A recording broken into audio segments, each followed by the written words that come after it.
Newsflash is brought to you by Franco Trading Enterprise. Still, fun papa fee.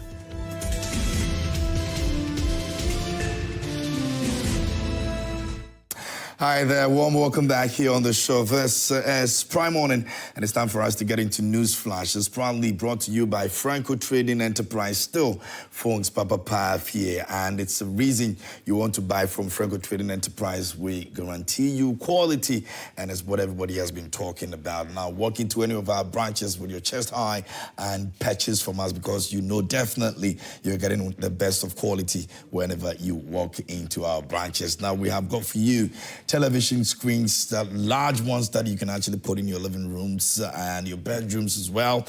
And then also we've got CCTV cameras for you. You'll be able to monitor your offices and your homes when you're not around. You can do so anywhere at any time, and it's pretty simple. All you have to do is to just walk into our offices and buy from us. Those of you out there who are looking for phones, you can get Samsung, you can also get Nokia, iPhones. You can get them once you get to our branches. And don't forget that we're giving you a 40% discount on any of the accessories that you buy from us. And so please do well and get yours now. Those of us who are looking forward to changing our refrigerators, or we're buying a new one, the best place we have to go is Franco Trading Enterprise. They have been around for years, and they've been providing quality service as well. Of course, our customer service is top-notch, and it's the reason why you want to be there. Franco Trading Enterprise says still phones Papa here, and kindest courtesy Franco Trading Enterprise. This morning we've got News Flash here on Prime Morning, and you can join me. Don't forget that we're streaming live on Facebook, and also our WhatsApp line is active.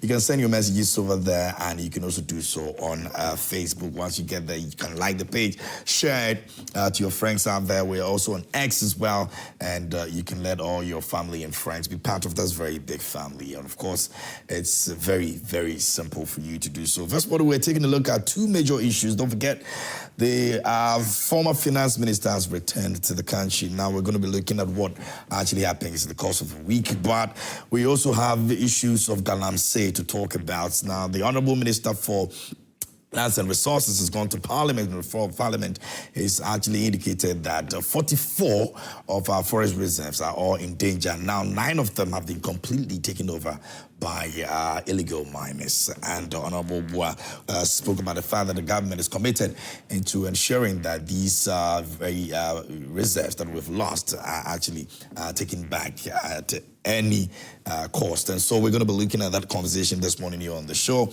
And then also BBC Reports has actually reviewed some very alarming situation in Tamale here in Ghana. Cote d'Ivoire is also part of it, and some part of Nigeria. Now there's an opiate that seems to be taking away the lives of young people, the youth. Now we've got a documentary that we'll be looking at, and also we'll be talking to one of the journalists involved in this BBC documentary, and then investigation, and then we'll find out what exactly is happening with this. Now it's believed that it's an Indian firm that is pushing this through the various countries, and so we're going to be looking at that conversation as well. But don't forget that we also get to look at the front page of the newspapers and check out what has been reported. So let me just begin with Daily Graphic. Let me begin with Daily Graphic. We've got a couple more that we can also take a look at. On the front page of Daily Graphic, it says that President shifts gears in Galamsey fight, excavator seizure, replaces burning.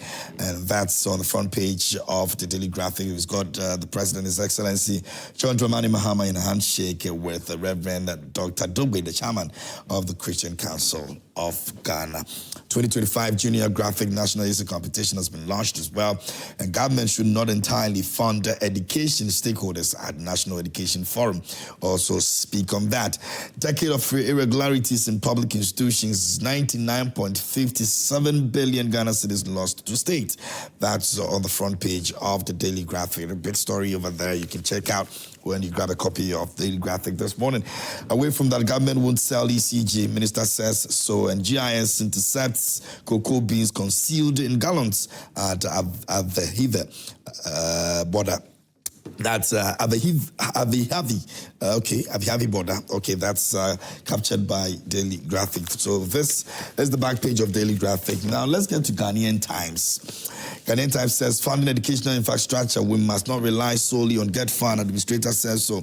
And so a lot is coming up of the education forum that has been going on. You know, many people are giving their suggestions how we can better our institutions. And the education sector is one of the institutions that has a lot to be done. And so the minister is very, very focused on ensuring that, you know, everything that they promised that they would achieve, they're able to achieve. So don't forget that free SHS has always been the issue. And, some revelations coming up and all of that, even right before we got into the inauguration, the committee that sat down, the transitional committee, and what they were able to bring out. So this has to focus on Get Fund and how we can make Get Fund even stronger. And it says that Mr. Paul actually says that the administrator says that we must not rely solely on Get Fund. Now, away from that, President Mahama holds talks with Deputy UK Prime Minister Sh00t, President as well. And GIS intercepts cocoa concealed in 1,115 gallons. And away from that, levy 0.5% on diaspora remittances to fund SHS. That's also captured on the front page of the Ghanaian Times. Now, the back page, we have Black Queens face Raja Club Athletic today.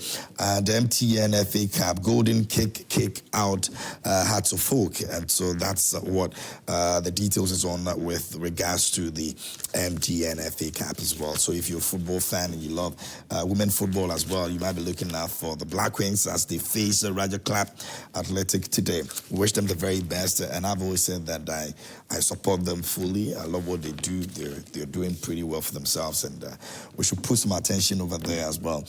Now, let's get to Daily Dispatch. And the Daily Dispatch, the front page says 44 of our forest reserves under siege by armed illegal miners, 9 no longer under state control. Lands Minister says so. And Bawumia should not be dropped.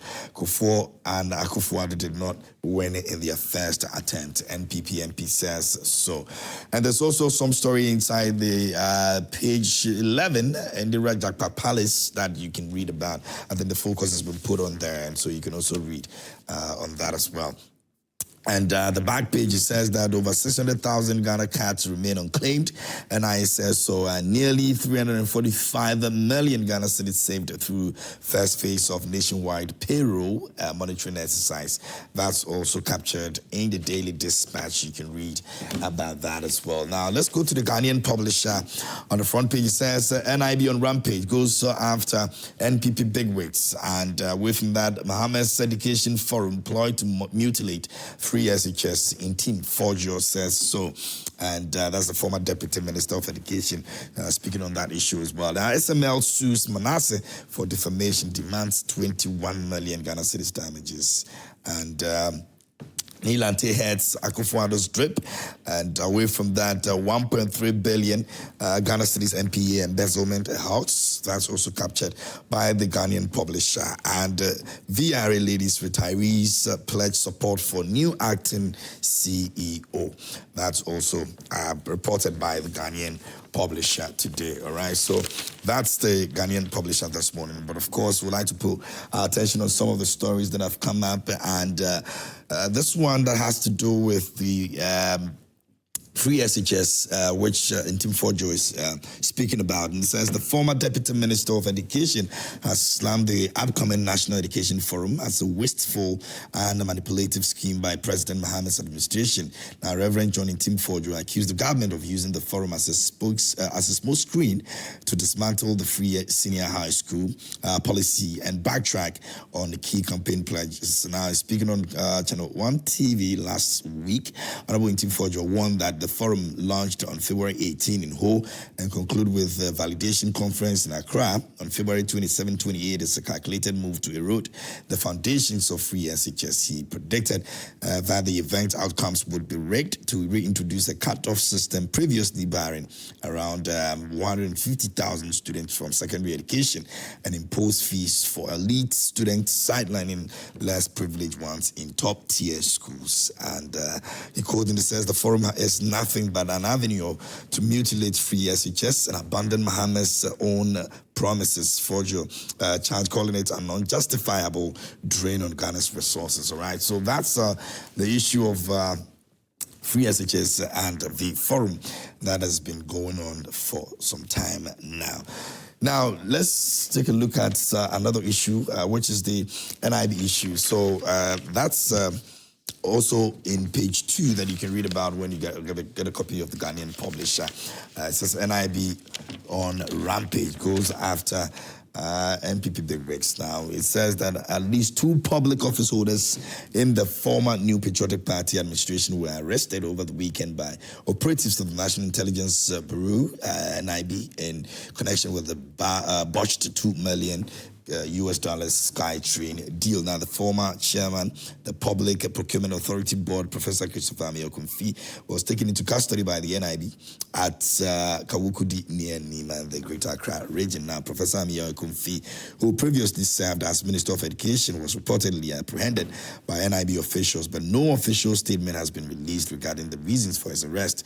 In response to the situation, his legal team swiftly moved into action to secure his release. And also, the former Deputy Director of Operations at the National Service Authority, Kwaku Ohene-Jan, popularly known as Osunaba, has also been detained by the NIB. He was allegedly picked up on Saturday evening and is currently being held at the NIB offices in Kawukudi. While the reasons for his detention remain unclear, his lawyers are expected to meet with him to discuss the situation and explore possible legal options for his release. Now, it is also uncertain whether his arrest is linked to the recent scandal at NSA.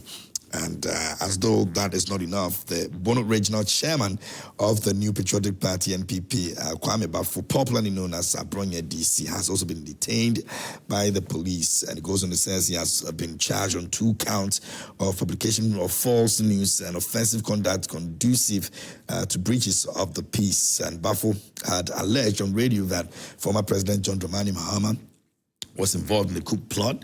The police, after hearing about the comment, invited him to report to the Accra Regional Police Command by 4 on Tuesday, February 15, 2022. But by 2 p.m., Bafo was at the police station. A press statement dated Tuesday, February 15, 2022, signed and issued by the Public Affairs Officer of the Accra Regional Police, DSP Juliano Obing, said preliminary investigation has established that his claims against former President Mahama are untrue and likely to occasion a breach of the peace. And that's also another one over there that you can also check out when you have a copy of the Ghanaian Publisher. So a couple of issues that have come up, and I'm trying to make you have an understanding of most of these issues that have been reported by the newspapers. Now, speaking of which, I may as well want to go into the Dispatch newspaper. Now, one of the stories that we're looking at this morning, when my guest joined me, is one of the forest reserves that has been taken over completely by armed illegal miners. Now, the minister says 44 of the forest reserves have under siege, and so let me read a bit for you so you have a clear understanding of what is indeed going on with regards to our forest reserve as it's been presented by the lands minister, Honorable Boa.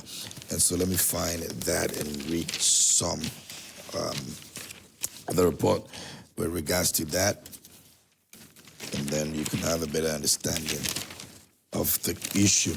But don't forget that it's one of the issues that we'll be talking about this morning. So you can send your messages to us.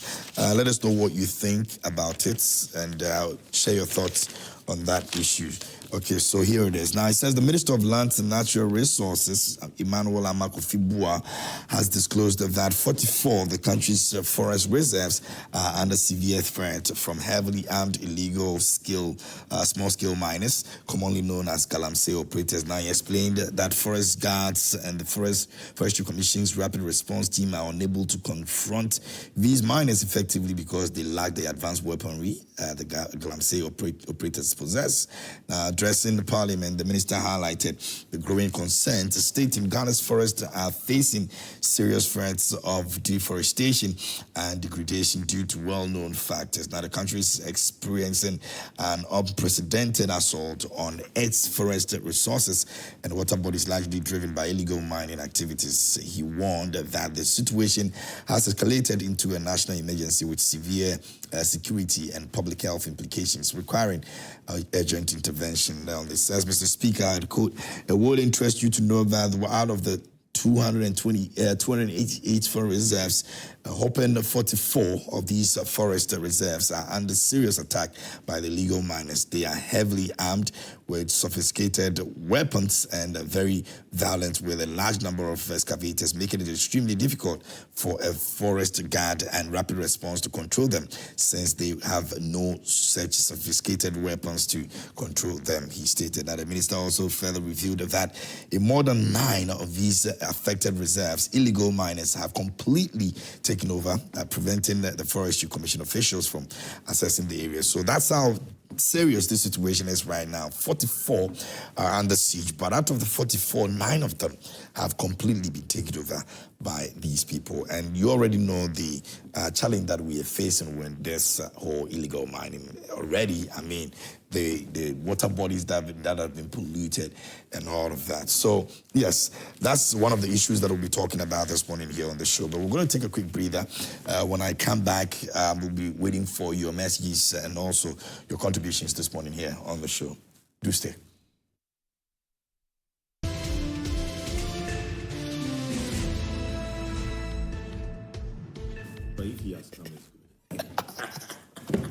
All right, thanks for staying with us here on the show. It's still Friday morning, and this is News Flash this morning. We'd like to say a big thank you to Sh00t Trading Enterprise, still phones, Papa Pafie, and we're excited about the things they're doing. And so go there and enjoy the very best of quality service.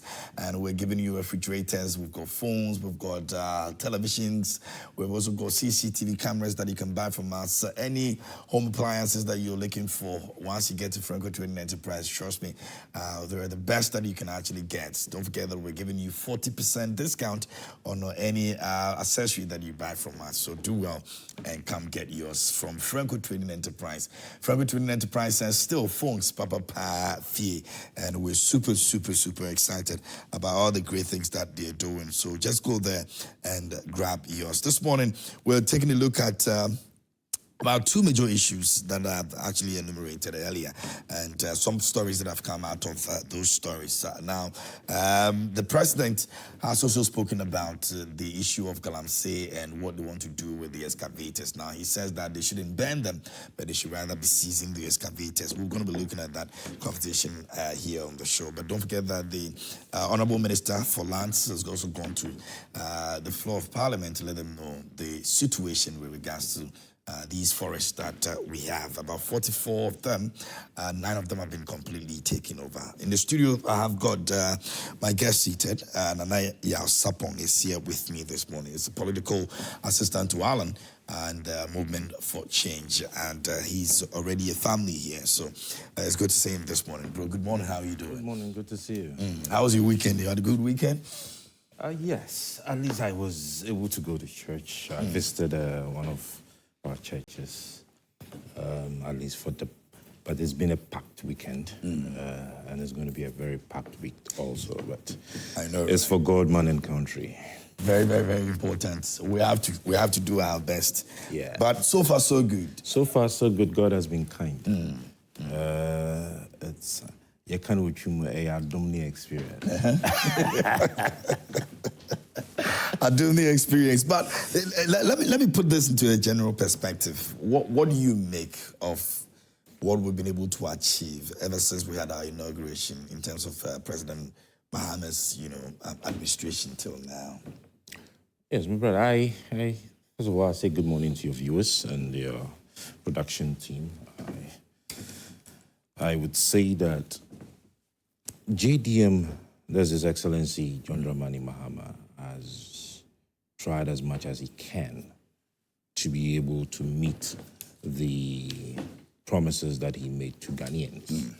The promises of good governance and reduced size of government, and also to be able to hit on certain issues that Ghanaians have been crying over all the years.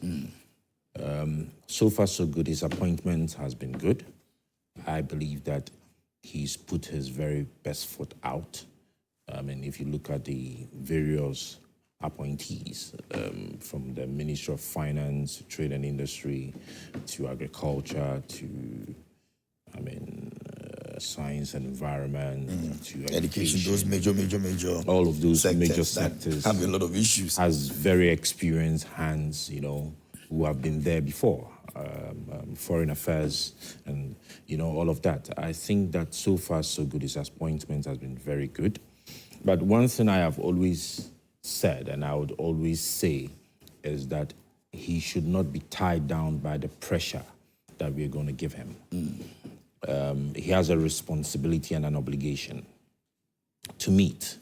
And I believe that if he is able to do it well, okay, he is going to leave a very good legacy. But then if he's tied down by the pressure and the high expectations, he might not be able to perform as a president.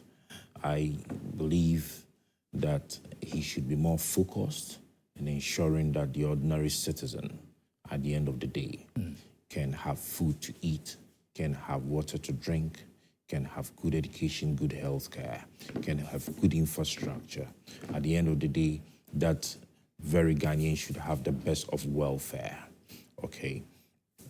If he's very much focused in ensuring that the business environment is cleaned up and well maintained, there will be more jobs that will be created. I think it is a step at a time.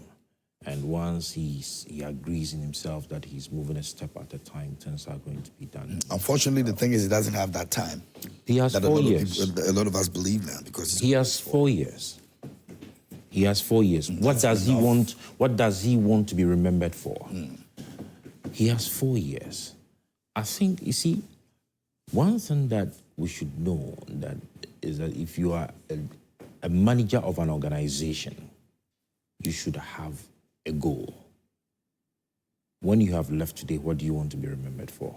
I think we can all remember President Kufuor for the welfare of Ghanaians. We can remember Atta Mills for wanting to deal with the issues of corruption and bring about discipline. Yeah. What does John Dramani Mahama want to be remembered for? You understand me?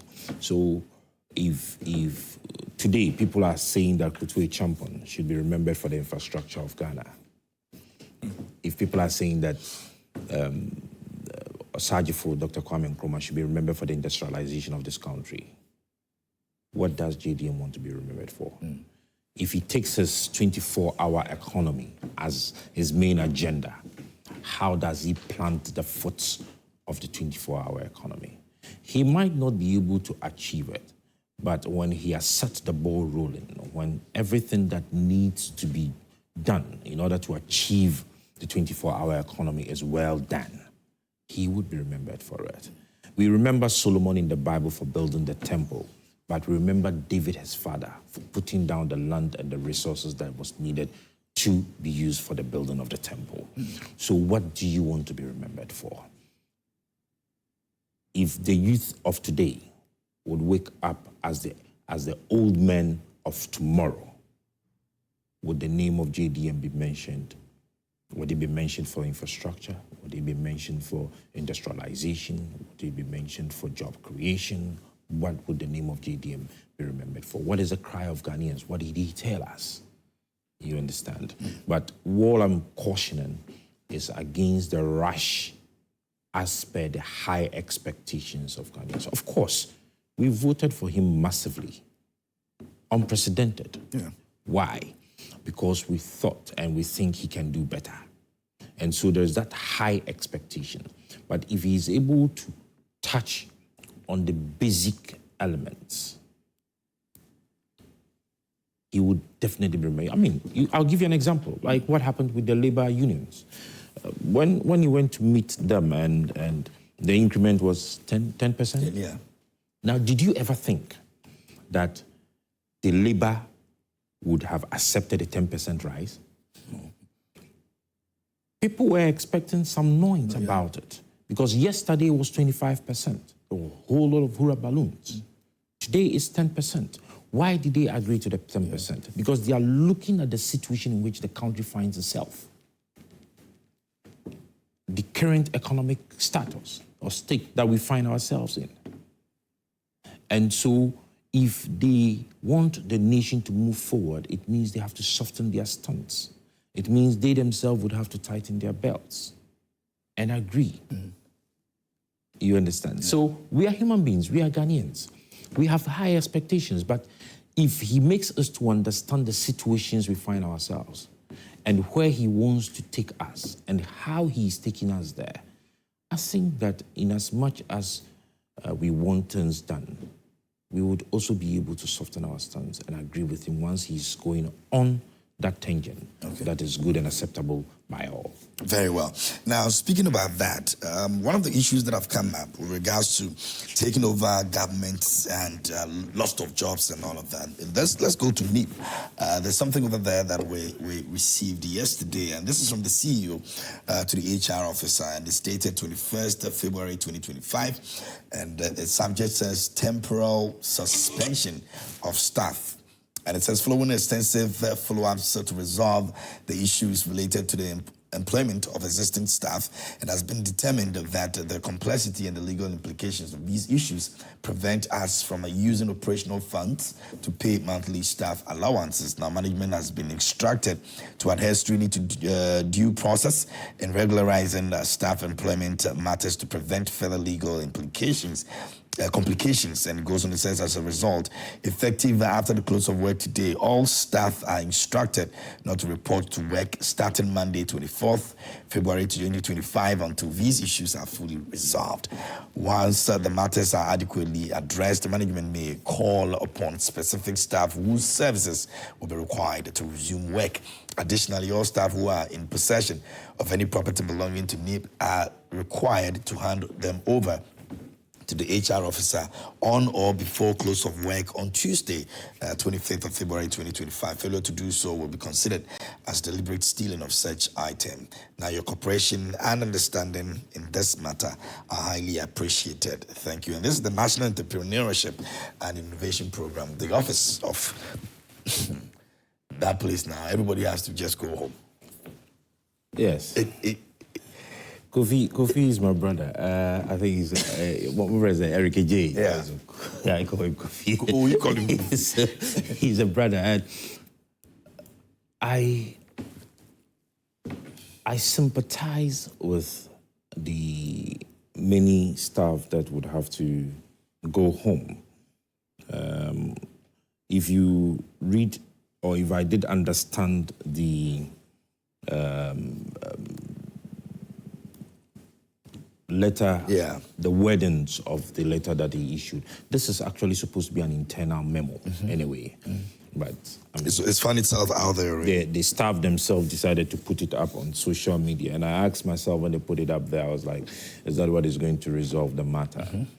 Now, if I have listened to his side of the story, and I think that he's taking a management decision that may or may not have legal implications. But from where I sit, from what I read, I think that he only asked these staff members to go home on suspension, and that as and when, then they would be recalled because they are doing a proper HR structuring. Now, if you listen to some of the managers and he himself, then what it presupposes is that recruitment processes and staffing of the NERP, NEP, right? went through some processes that were illegal, some of them not well structured.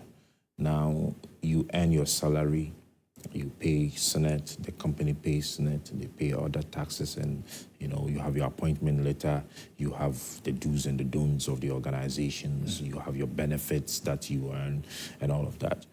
And if you listen to them, it means that even some do not even have appointment letters. Yeah. Some, their senates are not being paid, their taxes are not being paid, and all of that.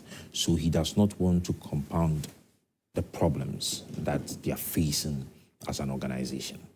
He needs to correct the wrong so that it will not be as though when he was the head of the organization, these things happen. He needs to be able to clear the problems that they have. And I do not think that he can stay in that office for more than a week if he does not start calling them.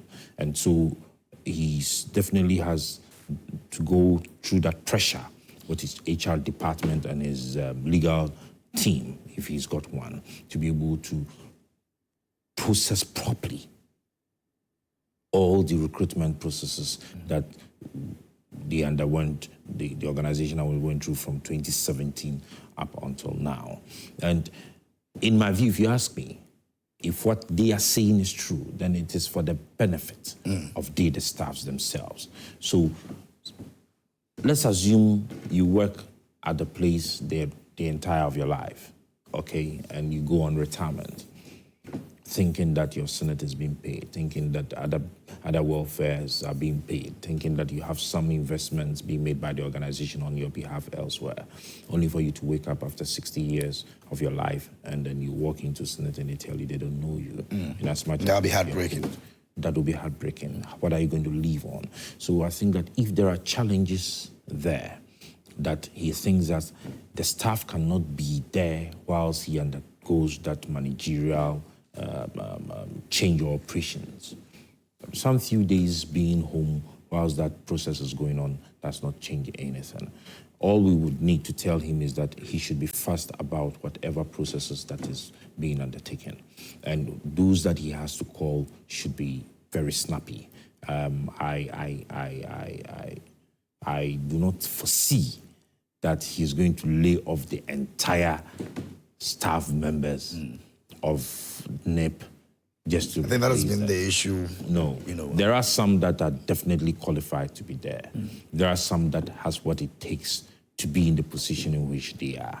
And I do not think that he'll be so inhuman to say, and so politically minded to say that all the staff are from another political angle and for them. I mean, when I woke up this morning and I read the letter, I asked myself, the gentleman is complaining about documents leaking and going out and all of that, then only for us to wake up and an internal memo is already out there. So sometimes the staff members we find are actually a part of the problems of organizations, and they need proper orientation to go through this. A proper communication should be done, all right?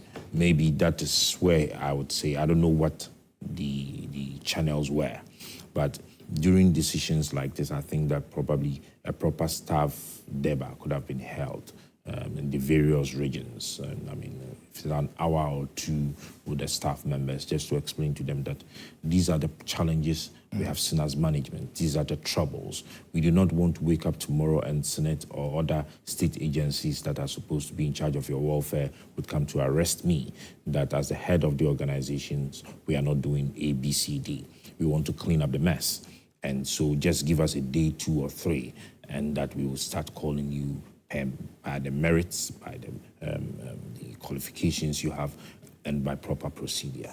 That's what I think. But it should be fast. I mean, the National Entrepreneurship and Innovations Agency, they should be fast about this because they have a huge responsibility. They have a huge responsibility.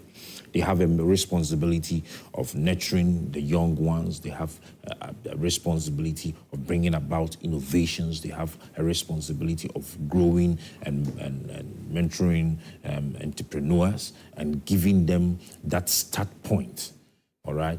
I think that they should be seen liaising more with our financial institutions. They should be seen liaising more with our captains of industries and trying to create that environment and mental orientation of the youth, not to only go in for white-collar jobs, but to be able to build the future for and by themselves.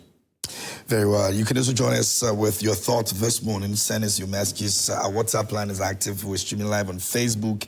It's Newsflash, and we're looking at some of the issues that have come up this morning. We've taken a look at the front page of the various newspapers and some other stories that are coming in. We're taking a look at them, and so you can also join us and let us know. But I think we can move on to the very major issue this morning, which has to do with the issue of Galamsey. Now, we're hoping that Galamsey will be a thing of the past, and everybody seems to be very worried about it, because you have to be worried about what water you're going to be drinking if all the water bodies are destroyed. And so it's one of the issues that, especially government after government would speak a lot about. Interestingly, how they're able to execute whatever they talk about after they have come into power is also another conversation altogether. You remember that the former president, Nana Akufo-Addo, put his presidency on the line for this. And we also what happened within that period, especially knowing that at the later part of his governance, most of these places, these water bodies that we expected that would have been much better, were all destroyed.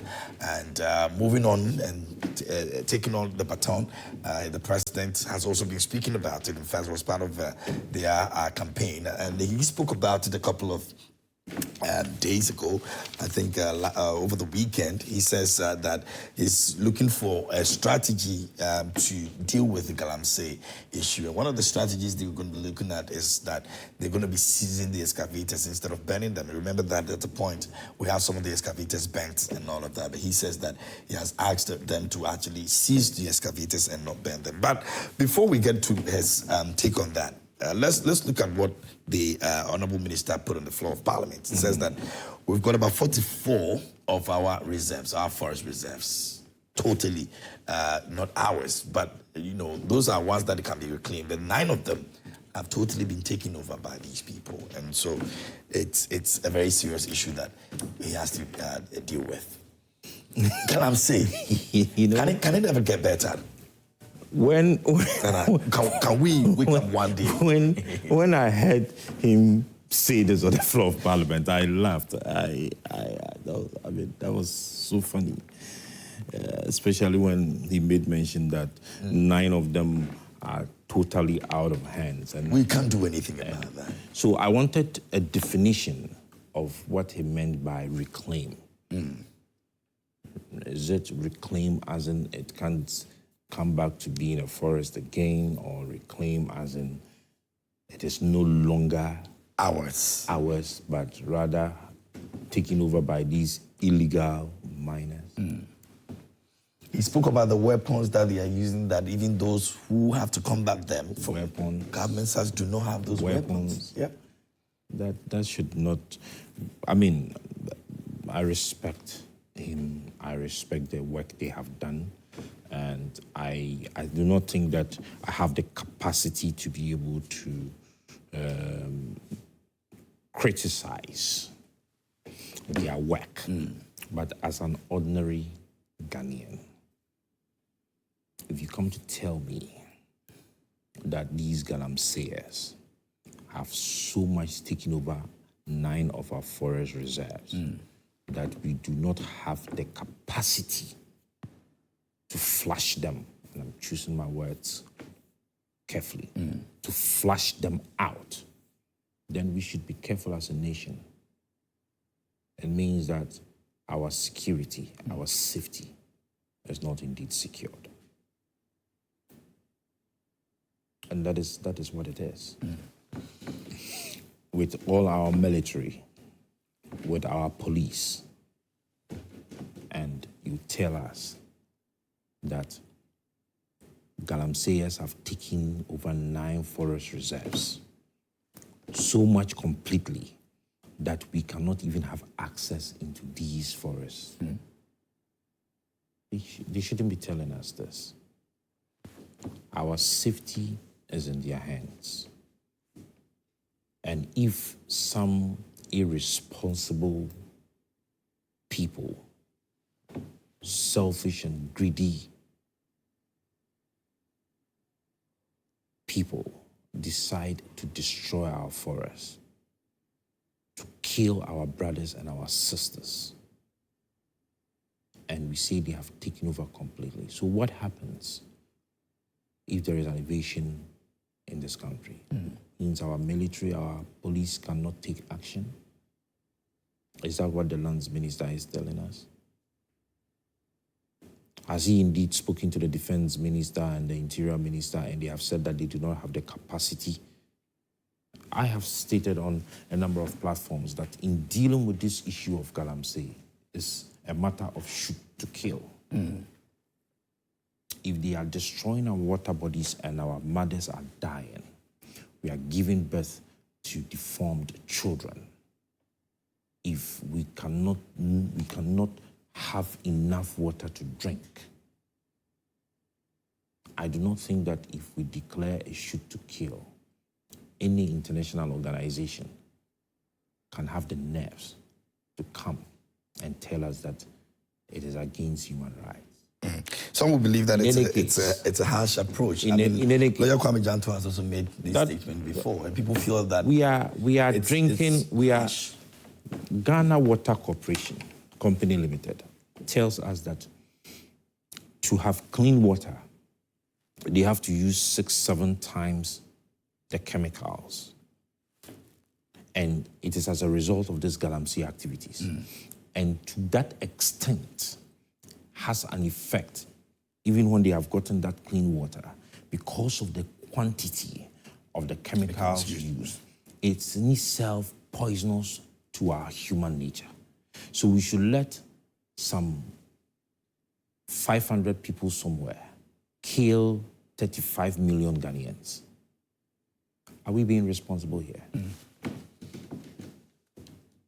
No, let's be real.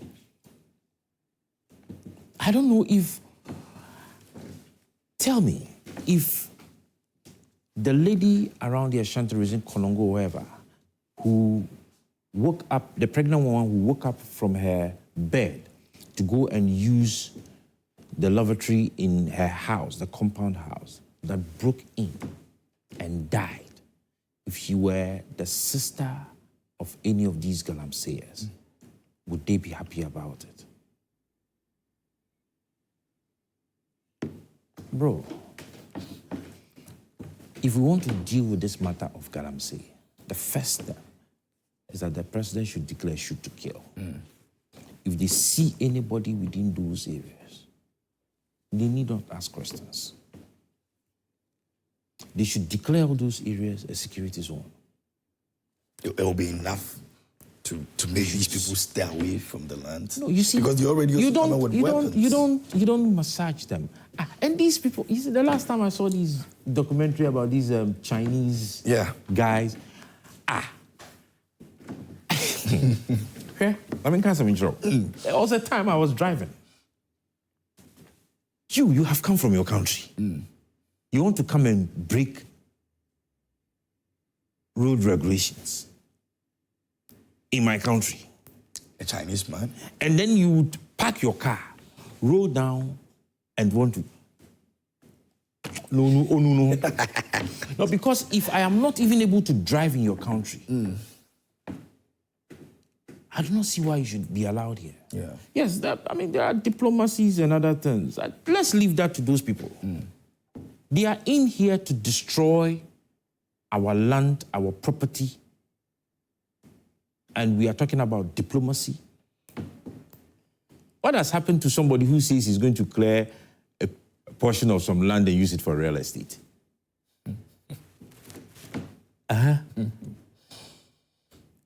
Trump, can we please, it is not everything that we have to be diplomatic about. We respect the diplomatic relationship we have with them. I respect all the bilateral relationships we have. But when it comes to every nation, your sovereignty, as in your ability to be able to protect your people. Are we protecting Ghanaians enough?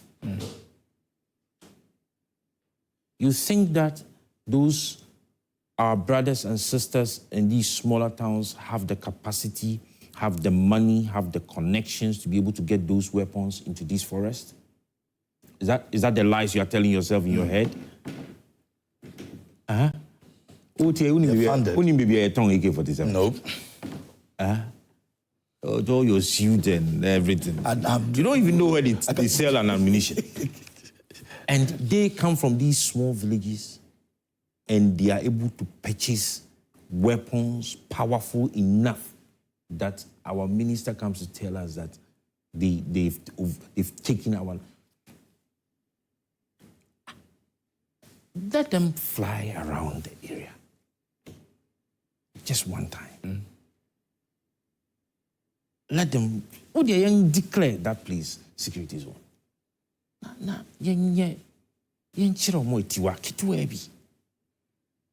They are Ghanaians, some of them. Yeah. But if you are not patriotic enough that you want to destroy thousands of Ghanaians, why should you be allowed to leave? The reason they give is that they don't have jobs. We saw some of them do videos and saying all manner of things, why they are in Your mother does not provide food in the house for you, so you take a knife and you kill her. Is that what you do? No. And these are all young people who should understand. See, the problem we have had is that there are steps being taken to create jobs for these people. But they have seen money, too much money to the extent that the job you will give them, they are not willing to accept it. They make more. Some make up to 1,000 Ghana cedis minimum. The laborers who are there, I'm told, by your documentaries and some papers we have read, make a minimum of 1,000 Ghana cedis a day. So if he's working for 20 days, he's making 20,000 cedis a day. Okay, we'll see it for That's true. You understand? That's the reality anyway. And that is the reality of it. But if we are able to make them understand that that is not the reality of life out there, but then give them access to decent jobs, that would be better. If we're able to bring them together properly, give them a better training, or attach them to probably bigger and well-organized, technology-oriented organizations for them to work with, that would be better. But for what they are doing, they are a poisonous part of society that should be flushed out. And I say this with all the regrets. If you go to the hospitals, go to Konfanochi, go to Tamale Teaching Hospital, go to Sunyani Hospitals, go to Kolebu here, Ridge Hospital, and some of the polytechnics around, and you check on the referrals that are made to these hospitals because of the water and the food we eat coming from these Galamsey. People will tell you that you are in Accra, you are not affected by the Galamsey. Why? It's the same water they treat for us to drink. Fortunately, I'm an Ashanti man. You understand? Me weekend fufu di me feni bro. And then the catfish now they are drinking. They come from these areas, my brother. So whether you like it or not, you are a consumer of some of these poisonous substances, and it has a long-term effect. Check from these hospitals and look at the kidney problems we are having. It's crazy. It's crazy. Even dealing with that issue itself is another problem. And we want to sit and allow these small people to overpower our military. Really? Then we are not safe.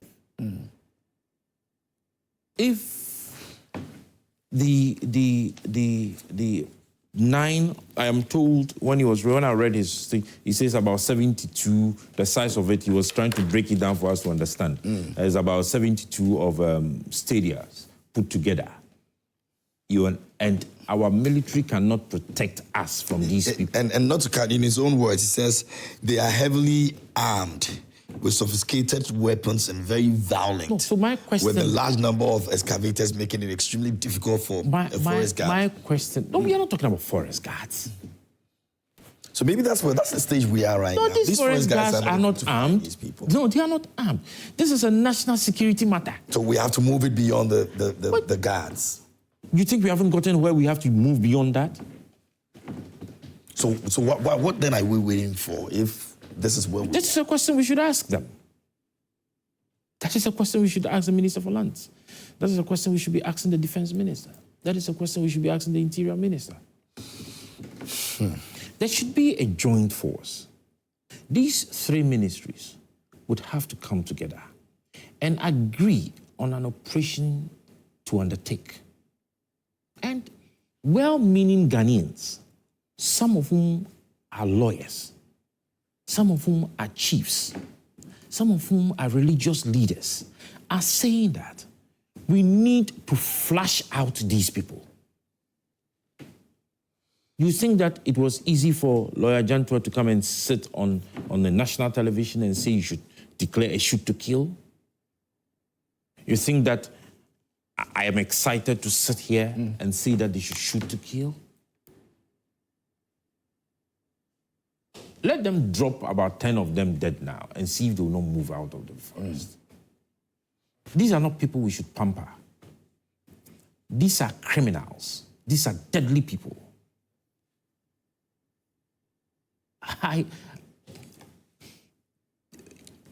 If they start now, those persons who are financing their activities will pop up. We'll be able to trace those people. We would be able to identify these individuals. We would be able to identify these individuals. But usually we believe that some of these people are also politically motivated, because you end up doing investigations and finding out that there's a politician. So we are not saying they should do investigation. Go to the forest there, where they are doing that, and take care of them there. And there won't be any politician coming up and saying that these people should go because they're working for me. We will take the politician on, whoever he is, whoever she is. We would give them some of the water to drink. We will give them some of the food to eat. And when they have done that for a month, they would understand what the ordinary citizen goes through. Are you not scared when you open the tap in your house and you take a glass? Are you not scared to drink it? My closest experience was when I was in Cape Coast last year for the Fetu Afashe where we were lodging. And I think if 2 days when we got there, we had water, clean water. And then the next morning, we woke up and then we started, this person comes and actually the water 10, or this person comes and the water 10. Yeah, the entire facility that we were in there, every water over there, and it lasted for about 6 days. Sorry, we never had clean water again.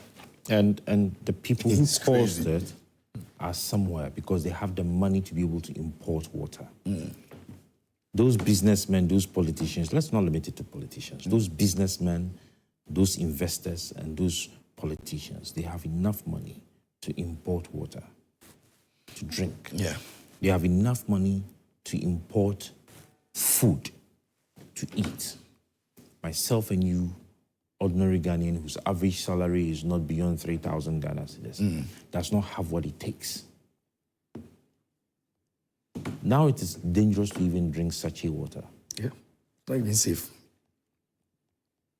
Where are we heading to? So we shall allow these few people to keep destroying us? No, that should not be it. At some point, we need to meet these people aggressively. We need to meet them at that point where we will tell them that Ghana is bigger and more important than they are. And that is a point which we've gotten to.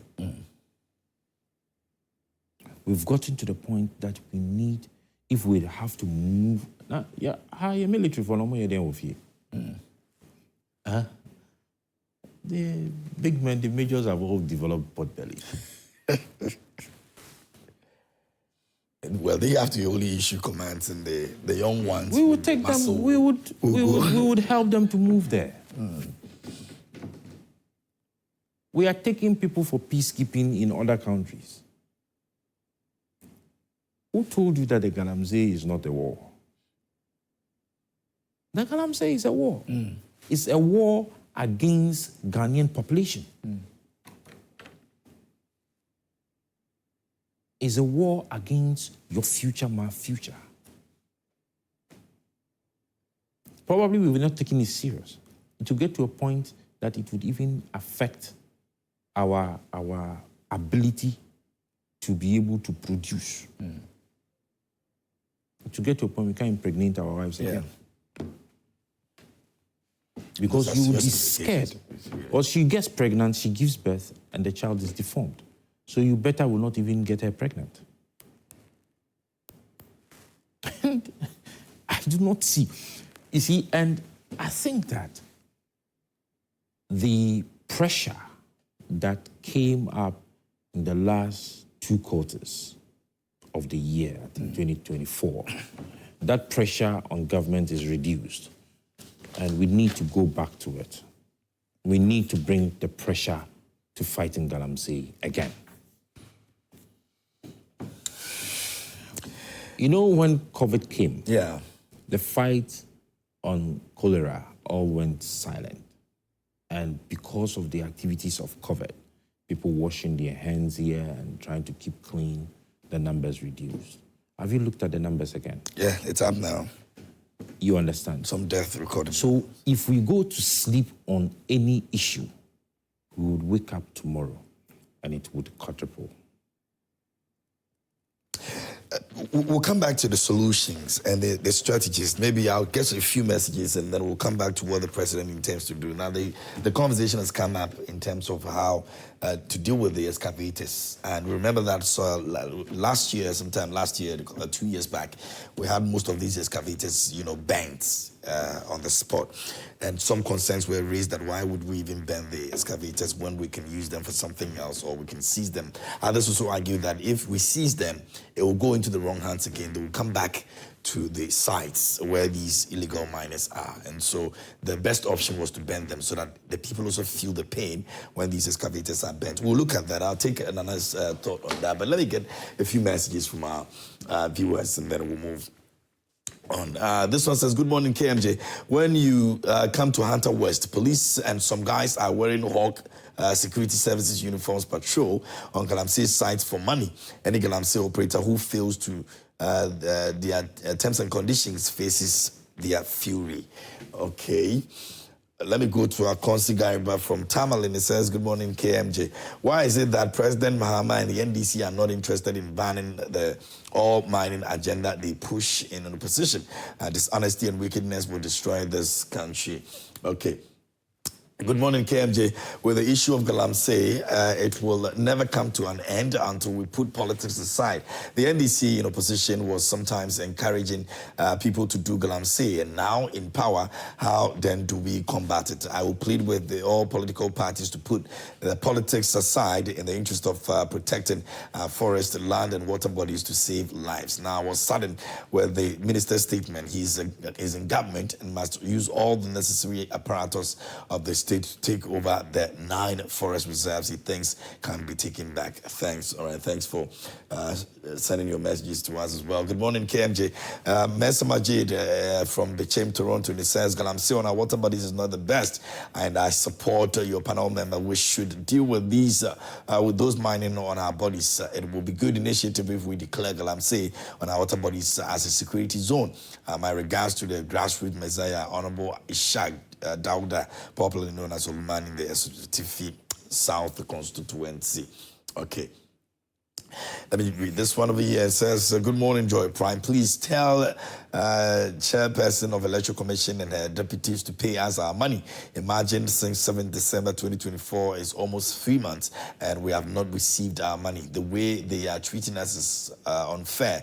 If anything, we should come out and communicate for us to be aware of what exactly is happening by now. Okay, what is exactly is happening? Okay, so that's why I from Savannah, if I got that correct. Okay. Some concern about the Electoral Commission and payment of salaries over there. Yeah, Teacher Kojo Sue says that JDM, the excuses are too many. The government that mismanaged the economy could afford an incremental pay rise of up to 20-25% across board in 2024. JDM should focus on resetting the economy and stop the lamentations. After all, you won the election on the back of the economic hardships Ghanaians were facing, which was also your major campaign message. Greetings to Chairman Odinam Kwaku Kuka. Okay. Let me go to this one over here, and it's from Alaji Hamza in Pig Farm. It says, good morning, my brother. Truth be told, I'm sad and worried. Listen to the former Deputy Minister, Mr. Ntim Forjo, speaks last week. For God's sake, we are talking about the well-being and the improvement of our educational systems for our children and nothing else. For God's sake, he has nothing to say. Then the Educational Forum is looking out for dedicated funds, improvement of school infrastructure, and quality of feeding to our children. And I think that is a better way to go. As Mr. Ntim Forjo was saying, that all those stakeholders, and other Ghanaians assembled at the forum have no minds of their own. You should remember that those at the forum are not only from the NDC party. The comments made by Mr. Ntim Forjo is irresponsible and shameful and must be condemned by all meaning for Ghanaians. All right, so that's your opinion. Thanks for sharing that with us. This one is from Musa Abato in Asawasi. It says, I'm not a lawyer, but from the basic law I studied at university, I understand that if you are making an allegation on a public platform, you must have sufficient evidence to prove it when you are called to substantiate. Again, when you are given public office, remember one day you will account for it. So I don't understand why NPP are crying over the issues. NDC people who are being given positions today should put it at the back of their minds that one day they will be called to account for their stewardship. This is how we build a nation. Ghana deserves better. All right, let me go to this one over here. And it says that, so Dr. Baumia got nerves to be advising someone to create job. Masresa, how many jobs did Baumia create for we, the youth, when they were in power for 8 good years? If jobs creating was easier, Anka, we gave him and his boss 8 good years, like they didn't create some. NPP should give way for the Supremo to work, from a bloody. A few Zongo Takwari, and it says, if just 1 month and a few days, President Mahama has increased workers' salary by 10% and still have to pay previous government debts too, then President Mahama has done well. All right, Sema Bloody sent that again. This one says, good morning, Joy Prime. A message to His Excellency John Dramani Mahama. Your Excellency John Dramani Mahama, I understand the weight of expectations from your supporters and the temptation to reciprocate via loyalty. However, I implore you to rise above the traditional you do me, I do you politics and be a president of difference. Fulfilling your promise of jobs and a 24-hour economy is crucial. I urge you to consider the termination of the recruitment and job offers made by the previous government. Ghanaians are looking up to you to deliver on your promises. I pray that God will grant you the wisdom and resources to meet increasing demands for jobs and better salaries. Let your presidency mark the end of petty politics and the beginning of a new era of visionary leadership. Timothy Anabila from Bechim sent in that one. All right, so those are some of your thoughts you've sent to us this morning. And we'd appreciate them. And so you can keep them coming and share them with us. We're streaming live on Facebook. Don't forget, our WhatsApp line is also active. You can also send your messages over there as well. And let us hear from you. So we've taken a look at one of the issues, which is, several of them. The letter that came out, we took a look at it. And also we look at the Galamsey issue. And I've spoken about that a bit as well. And then also we've looked at the issue of Okay, so that's the next issue that we'll be looking at, the BBC investigation. We'll be looking at that. But before that, let me introduce Alhaji, who's just joined us this morning here. Alhaji Mohammed Naziru is a senior communication team member for the NDC and has also joined us this morning here on the show. Good morning to you, my brother. How are you doing? It's been a while. Sure, it's been a while. Yeah. And good to be here again once more. But I hope you're good. Very well, very well. Great. Very well. Except to say I really very much apologize for my coming late. I think it's conflicting time that was given to me, but we hope to appreciate it, and moving forward it won't happen again. Absolutely, and thanks for your time. We're grateful this morning for your time here with us. Now, we've taken a look at the Galamsey issue. Maybe I'll give you some time to about 2-3 minutes for you to also take a look at it, and especially the issue of strategies that we can use. Now, the president says that we have to go back to seizing the excavators and not banning them, which was an issue of concern for many people when we had these excavators burnt some years back. Some also believe that it was the right way to go, because really, if you seize it and you don't go into the right hands, they may end up again on the sites. But let me have your take on that. Well, I mean, we, for some time now, have all agreed that, look, the issue of Galamsey is one of the major issues as a country that we need to deal with.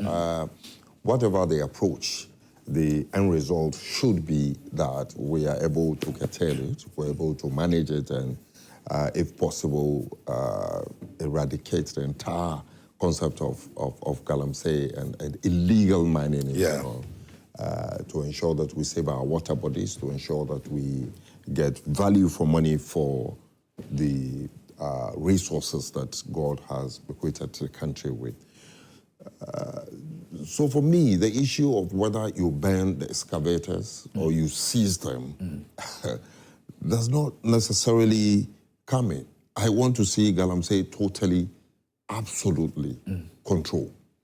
And, well, if the general, consensus is that we should seize the excavators and make use of them somewhere else, we would try with that. But I believe strongly, and that is my personal opinion, that if we ban those excavators, if we are more ruthless, just as, those who engage in that activity have become ruthless, I think we will be heading towards achieving the objective rather than try to, what we quote unquote human face in approaching the issue. The issue is getting out of hand.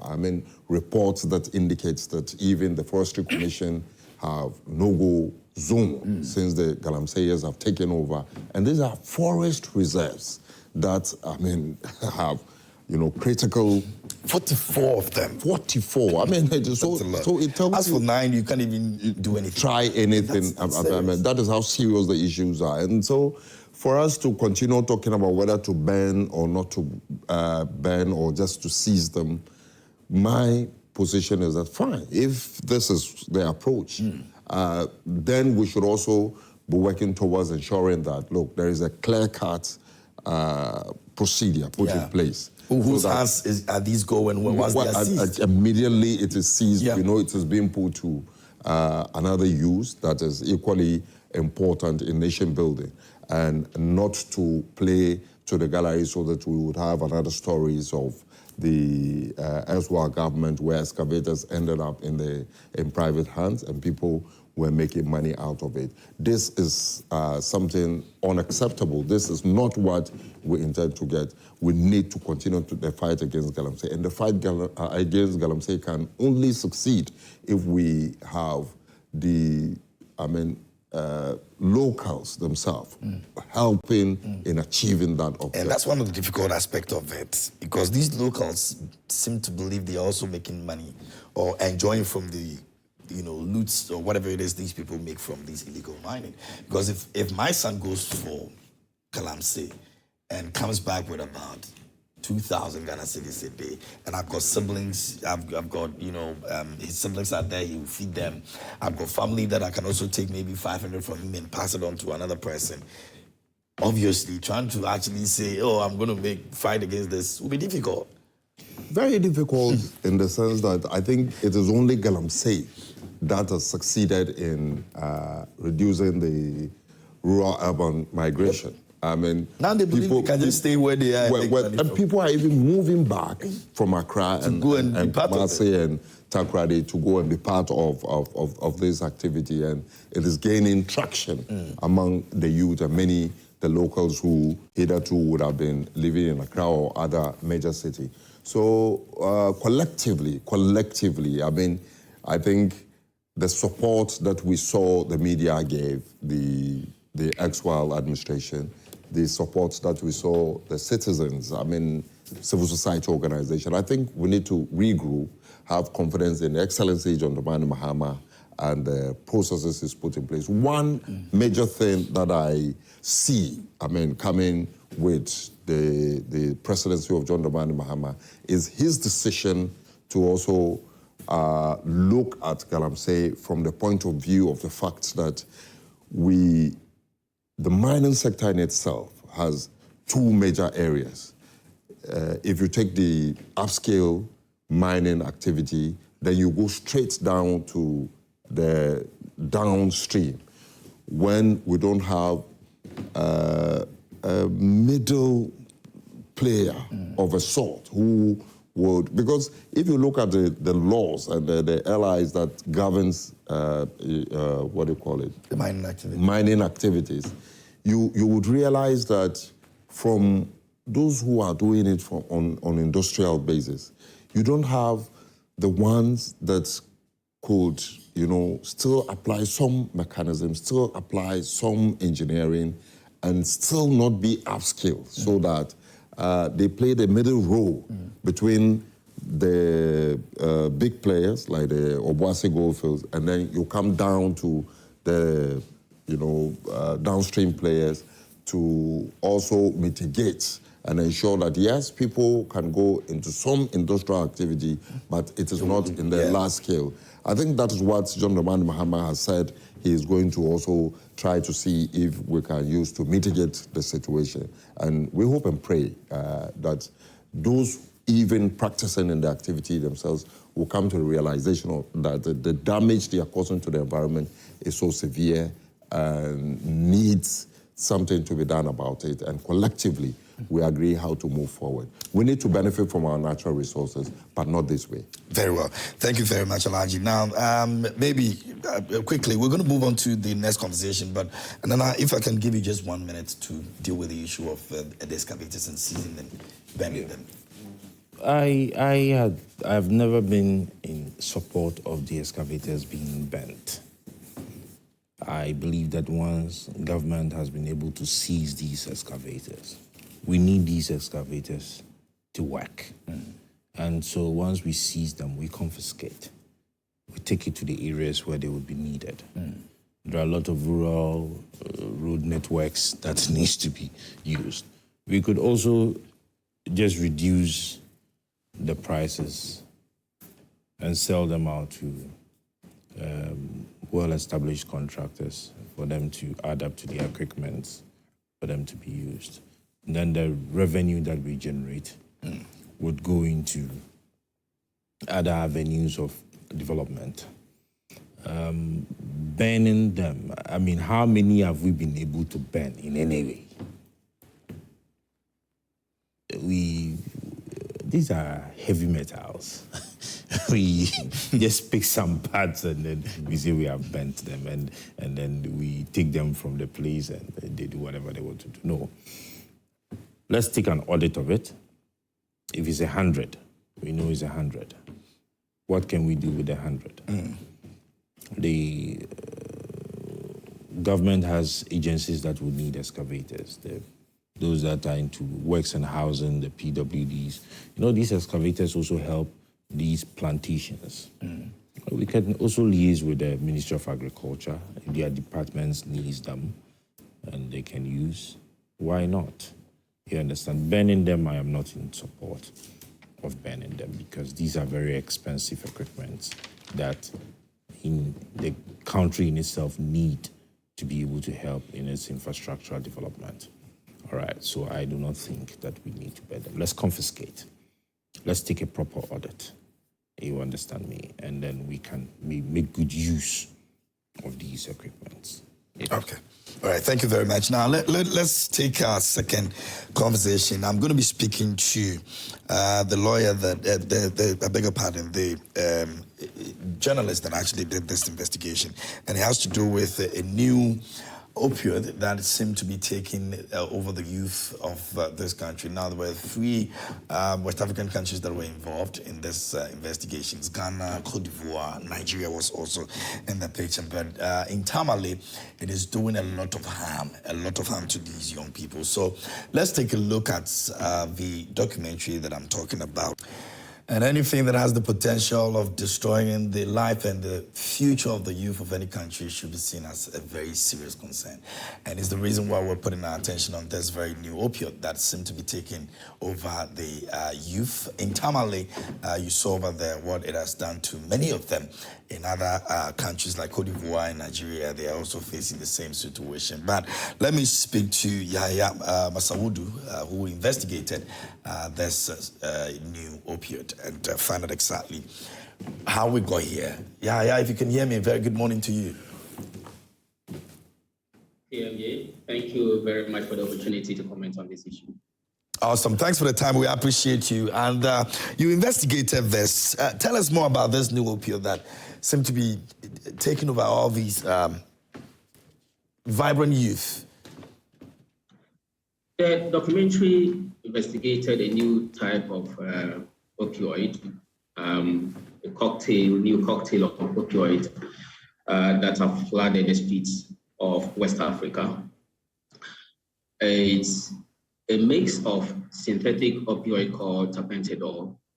Tapentadol is like tramadol, but much stronger than tramadol. Indeed, it's twice as potent as tramadol. And then also carisoprodol. Carisoprodol is a muscle relaxant. So these two are combined to produce this new type of opioid. And they come under different brand names. So we have Tafradol, we have Timakin, we have Taramakin, there is Super Royal, and a host of others, but all containing tapentadol and carisoprodol. So the manufacturers, at least one of the biggest companies that manufacture this drug, know that this drug is used as a street drug. Indeed, it has no legitimate medicinal purpose, but for the fact that it's used as a it can't heal any sickness. It's just used for what? Getting them high. Oh, exactly. It has no legitimate medicinal purpose, so it can't be used to treat any. And indeed, what we should know is that this combination is not licensed for use anywhere in the world. So It has no medicinal purpose. It's just used as a street drug. Now, you were with the situation. You saw how some of these kids or these youth have gone, in terms of using this drug. How harmful are they when you're there and you see what happens to them?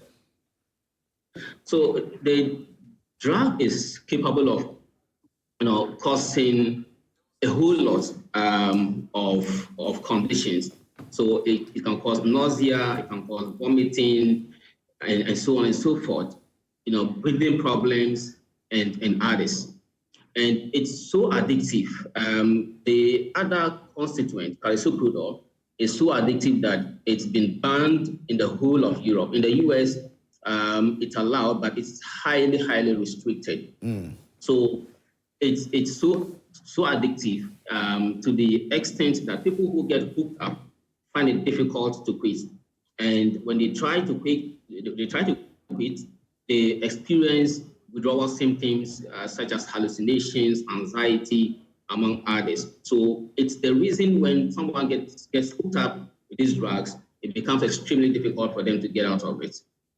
How did they get into Tamale? How is this so spread in Tamale?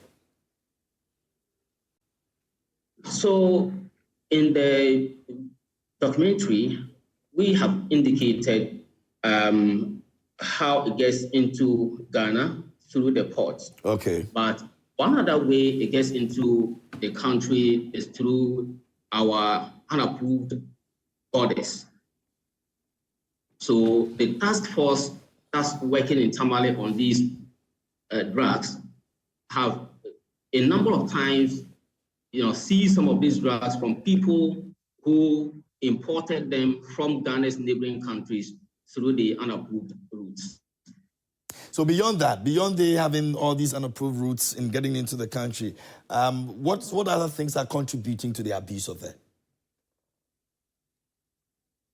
A lot of people have varying reasons for taking this drug. There are people who engage in manual work and who would want to work for longer hours, so they want to sustain their energy, and so they take it so that they can do a lot more work. There are others who also take it just for the high, and there are so many other reasons. And because of the addictive nature of it, once someone starts to take it, the person gets hooked on, and it becomes difficult for the person to get out of it. And sometimes I have interacted with a lot of the young people at the ghettos. Peer influence is one of the major factors, because someone is suffering from one condition or another, and then a colleague says, okay, so take this drug, it's going to solve that problem. And once the person begins to take it, the person gets hooked on, and that's it. The person can get out of it. And the worst part of it is that they find it very difficult to get help when they want to get out of it. There are people who are into it and they genuinely want to get out of it. They need help, but they are not getting the help. The problem here is that there are no rehab centers here, except for a few private ones that are here. There are no rehab centers, and so it becomes difficult for the people who are addicted to the drug to get out of it when they want to. In terms of the gender, it's just the males, or both male and female, everybody's just hooked on this? Yeah. So initially, I thought I knew the scale of abuse of these drugs in Tamale until I visited some of the ghettos where these young people who abuse the drugs, go to converge. So one of the ghettos I visited around the Lamashego Dam, you would find a lot of girls who are part of this and who are also abusing the drugs. So young boys, young girls, all abuse the drugs, and they all have different reasons why and how they got into the abuse of those drugs. And if you listen to the stories there, it's so pathetic because they know that their lives are being wasted at the ghettos, but there's hardly anything they can do about it. Okay. In terms of that, what was the youngest victim that you found out that he was also abusing this drug? At the ghettos, you could find as young people as young as 12, 15, 17, thereabouts. Wow, 12 years. Yeah. And they also have their own reasons. What are some of the reasons they shared? They also have their own reasons. So there are some of them, especially those who are mature, who would say it's because they do not have jobs. That's why they abuse some of these drugs. So, but the younger ones, most of them take it just for the high, and it's because they were influenced into it by either friends or colleagues. Peer pressure. So, yeah, hold on for me. I'll be coming back to you, and then we'll find out what the community is doing about this in terms of looking for solutions to address this crisis. But let me get into the studio and then engage my panel a bit. Alaji, this is dangerous. 12 years old, 13s, 16s, 17s are all abusing this drug. Kept very sad. And let me use this opportunity to congratulate Yaya Masaoud for bringing this situation to light. By virtue of my name, you would find association, my smoke, with the Northern Ghana. Back here in Accra and in many other cities, we'll call them Zongos. And that is where I belong. And this is where the canker is, destroying lives. It will interest you to note that Yaya has been very moderate to name 15 and 12-year-olds. It's gone low below 12 and 16. I can authoritatively tell you we can have 8-year-olds getting involved in these. And it goes higher up to 60, 70-year-old women, and men within those areas. It is beginning to be a serious national security problem and a danger to the forward march of societies that have involved themselves into this. I tell you one cardinal point that pushes the youth and people who would engage in such things is the fact that if you take the northern region, if you take the Zongos, predominant religions there is Islam, and alcohol is forbidden. One thing about alcohol is that if you take it, you can not deny taking alcohol when somebody's around, so they can smell something. So when you resort to such drugs, you get the same high you probably might want it from alcohol and other substances, but nobody smells anything. It is with you. So that has been one of the reasons why they resort to that. And it's a very serious problem than you can think. It's destroying life. As we sit, if we are able to nib it in the back today, we have destroyed over 20 years of progress that these societies could have made without the introduction of such things. Yeah.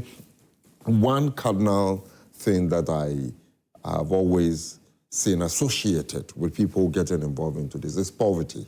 It's extreme poverty that leads to sudden frustration, and people want to find a way out. So they resort to such substance abuse. The hopelessness needs to be addressed. I think as part of the processes to ensure we nip this in the bud, we need to also look at how we can, get the youth themselves. Education needs to go deeper. People, are into it without knowing the damage they are doing to their system, the damage they are doing to themselves and the societies in which they live. It becomes like, everybody have been prescribed a medication of a sort by a doctor. So if you are given medication, you don't think you are hurting yourself. You think it's a medication that doctors may prescribe.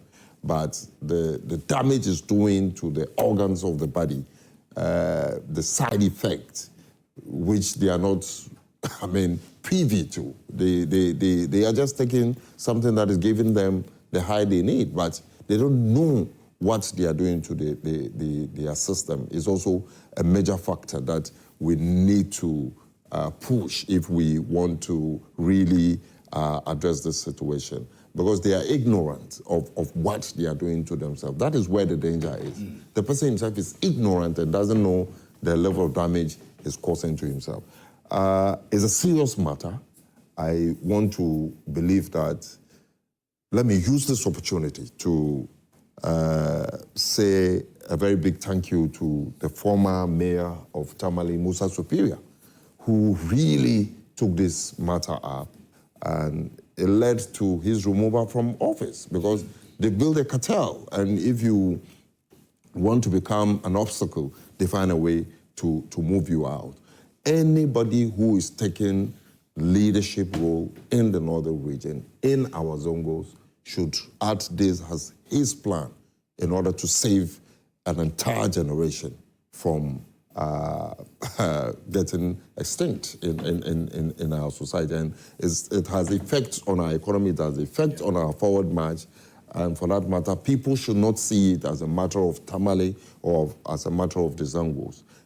They must see it as a collective thing. Because those children may be going to school with your children if you don't show concern. And they will introduce your children into it. And the manufacturers also. I mean, I'm very happy they were able to trace to India, because that's one major thing that is has been my problem. Because initially I was thinking they got some manufacturing in Nigeria, and the situation is not so. It is coming from India. I mean, they must take responsibility. These are people we have bilateral trade agreements with, and collectively we must come to an agreement to see how we can collectively solve this. Because the effect would affect all of us. Today the world is a global world, and if we are lacking somewhere, the replica effect will surely get to affect India and other countries that may not be interested in what is going on and how and where their productions end up and the destruction it does to the society in Ghana. Okay, thank you, Alhaji.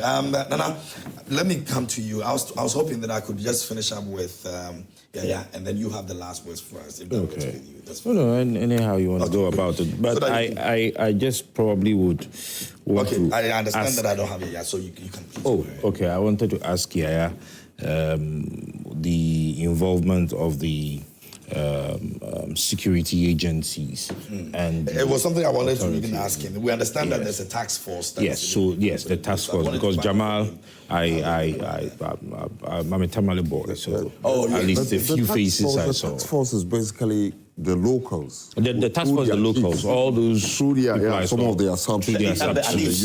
And do they have what it takes to actually? That is why I wanted to ask if they had actually found a way to involve the police or the other security agencies, not just limiting it to the task force, because haven't watched the entire 49 minutes, 49 minutes documentary on YouTube. I noticed that the chiefs would pass judgment and they would fine the people. And so I wanted to know, because the documentary does not bring that part of it, as to what next, you understand, because if I am a drug... Okay, so I understand he's on now. So put it in the right perspective, let's find out from you, and then you can make your case on that. If you can hear me, we want to find out what are we doing in terms of combating this. We understand about the issue about task force, and also if the police have been involved. What don't we know? So the scale of abuse of these drugs caught the attention of the traditional rulers in these parts of the country. So every traditional leader, from what we were told, was tasked to ensure that this canker is nipped in the bud. So in Tamale, the chiefs decided that the task force should be constituted, and they have given them the support, they have given them their blessing, and asked them to seize the drugs and burn them when they find them. And that's exactly what the task force is doing. So what they do is that they raid places where these drugs are sold or used, and when they seize them, they burn them. So they have been doing that for quite a while now, and there are many who believe that but for the intervention of the task force, the situation would have been worse than we have at the moment. So with regard to security agencies and even the regulatory agencies, the Ghana Food and Drugs Authority, the Pharmacy Council, they have also been in the fight for quite a while now. There was a time we used to have high dosage tramadol in the system. And so at that time, even licensed chemical shops some licensed chemical shops, I should say, used to illegally sell these high dosage tramadol to the youth. So the police, the Pharmacy Council, the Ghana Food and Drugs Authority led a crackdown on these chemical shops. And so they succeeded in stopping the chemical shops from selling these high dosage tramadol. Now, fast forward, we don't have the high dosage tramadol in the system. What we have now is a new cocktail of opioids that have flooded the streets of Tamale and other parts of West Africa. So many people believe that with the scale of the drugs now and how widespread it is now, the security agencies and the regulatory agencies are somehow overwhelmed, because these are not drugs that are sold in pharmacy shops. You would find these drugs in the market women who would sell in the market. We are told that some of them have these drugs with them, barbering shops, even in individual homes. So, and this is where the task force, comes in, because they can go into these individual homes, they can go into the markets, raid, and they are able to seize these drugs. It's of concern to everyone in Tamale. So the citizens are very supportive in this regard, and they have volunteered a lot of information to the task force, and they have used this information, and they have been able to seize a lot of these drugs from individuals and from people who sell them in the markets. Very well. Thank you so much for the time, and congratulations to you and the team. We're hoping that some, positive thing comes out of this, and as and when we're able to gather some information. And one thing I want to add is that the task force has been making a lot of effort in this regard. Okay. But what we believe is that if the source is not stopped, it's going to be very difficult for the task force, for the security agencies and the regulatory agencies to be able to win this battle against the drugs. And that's why there was a lot of excitement in Tamale yesterday when news came in that the two products, Carisoprodol and Tapentadol, had been banned in India, and the company that's manufacturing this was raided. And I think it's frozen over there, and that's some positive news over there. Else we'll just keep solving the situation here, and we'll still have them coming in. So if the place is raided and they've been banned, then it means that we have some progress made. All right. So let me get your final. Globally, the market estimation for pharmaceutical is about $1.4 trillion dollars, and so you should understand that there's so much money in there. Yeah. And as Alaji said, it's a cartel when it comes to some of these fake and drugs that are in our system.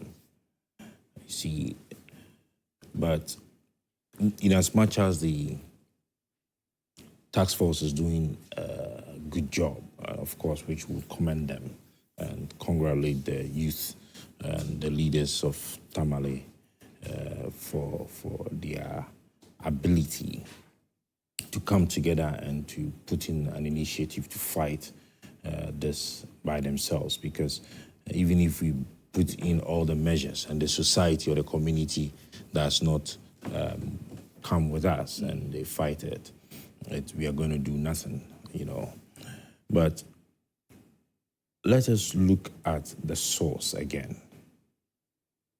Yes, India has decided to raid the company that does it. They've closed it down and all of that. But is it the only company that produces this drug? No. It might not be the only company that does it. When tramadol became an issue, we're all excited about it. But what happened? The point is that we should be able, as a people, ensure that state agencies do their jobs and do it right. How did this get into our market space? Let's not forget that it got onto the market space first before getting into our homes. The documentary is saying that it does not only come through the ports, and that there are some unapproved borders that the thing is coming from India. It's not coming from Nigeria. It's not coming from Cote d'Ivoire. If I watch the documentary rightly, the ones that come into Ghana is very much different from the ones that go into Cote d'Ivoire and into other countries. So it means that there is a route that comes through what is the FDA doing about this? What is Ghana Standards Authority doing about this? You understand? What are state agencies, the security, doing about this? If we have anything that has to do with humans in terms of food and drugs, the FDA is supposed to have taken absolute control. Yeah. They should know what goes in and what comes out. They used to have a department, I think it has been renamed now to something like an enforcement directorate. They were in charge of the investigations. They used to go over the intelligence department of the FDA. I have always been saying that, what work do they do? You know, the World Health Organization says that the post-market surveillance is much probably important, in their own words, than the pre-market surveillance. But if there is no pre-market, there cannot be post-market. So in Ghana here, you would notice that before you bring a drug into the system or medication into the system, you go to register. They give you a registration badge number. Once you import, at the point of entry, it goes through a process and they give you a code for you to be able to clear it. Even the legal ones, Jay, you know that some of them get onto the market before they even get the code to be able to clear. We've had instances. So how did they clear it? These two departments, I don't know if they are together now at the FDA, but I would call it the cash cows of the organization. That is where everybody wants to be. Why? Because once they get into the market, that is where they get the money. My brother.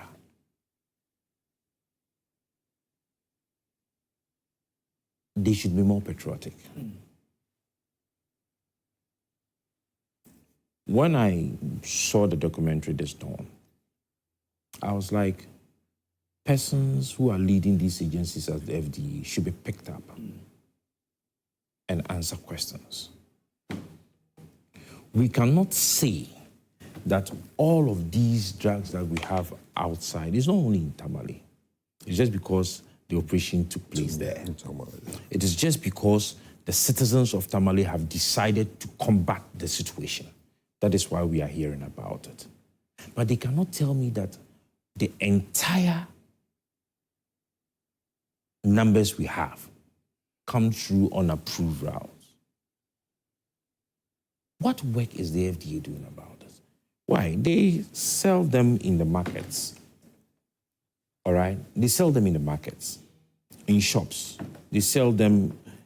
You know, there are these local people who sell medicine in the markets. When you go, they have it on the back of their back, and people know them. What is the FDA doing about it? If you interview some of these FDA staff undercover, they'll tell you that these departments, if you are not a heartbeat of certain persons, you cannot be there. Why? During my discussions with some of them when I was on my way here, I said, so can't there be a joint force where we would have the FDA, we would have the national security, we would have the police, we would have the GSA all on board? You know what the gentleman told me? He said that, even last week or so, they brought some 10 people from national security. But the point is that when they come and they second them there, they come to understand what they can gain. And then they also would lower the standards themselves. So it means that from the top to the bottom of the line, we need to have a relook at it. From the very top to the bottom of the line, we have to look at how these things go through. Because you see, okay. And these, wrapping up for me, I'm told our time is up. Yes, in wrapping up. When it starts, it's like a joke. That was how Tramadol started. The next one probably we should be dealing with is shisha. Now, if you go to all our clubs, if you go to all our pubs, it is there. People have started adding substances. Now, do they need some clearance or some certifications to be able to sell it? Do they need some clearance or some certifications for them to be able to have them in our clubs and in our entertainment centers? If we do not start preventing it now, it will get to a point we will not be able to do so. This should go beyond just the task force in Tamale. Let us set the national security down.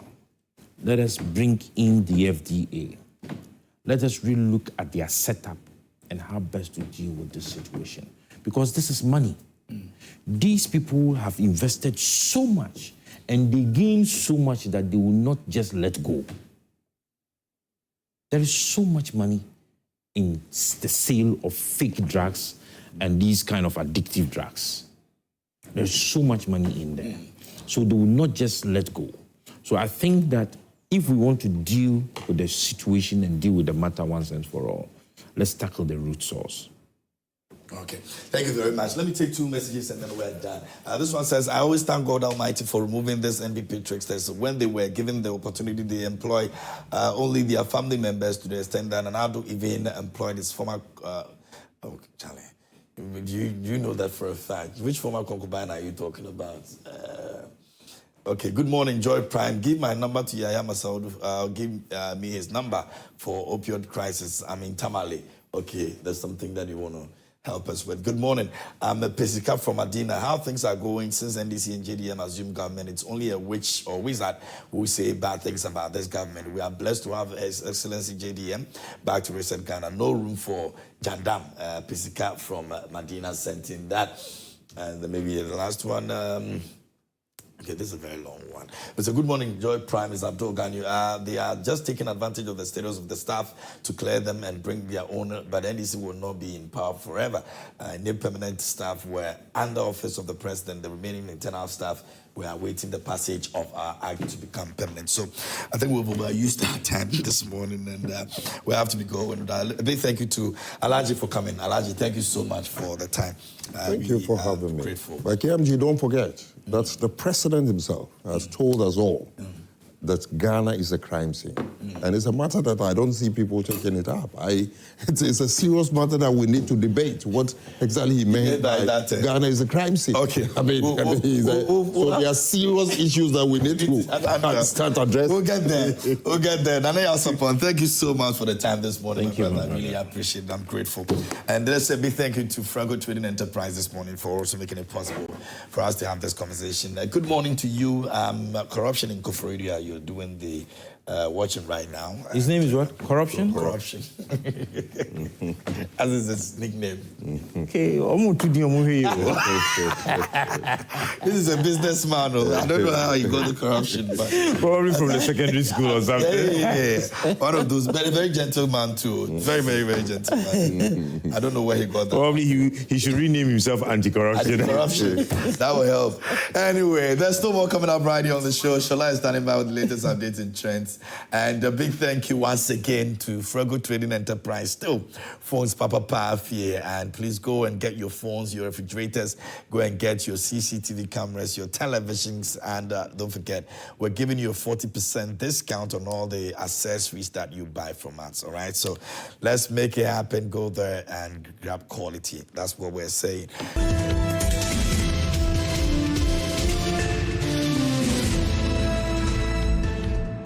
Newsflash was brought to you by Sh00t Trading Enterprise. Still, fun papa fie.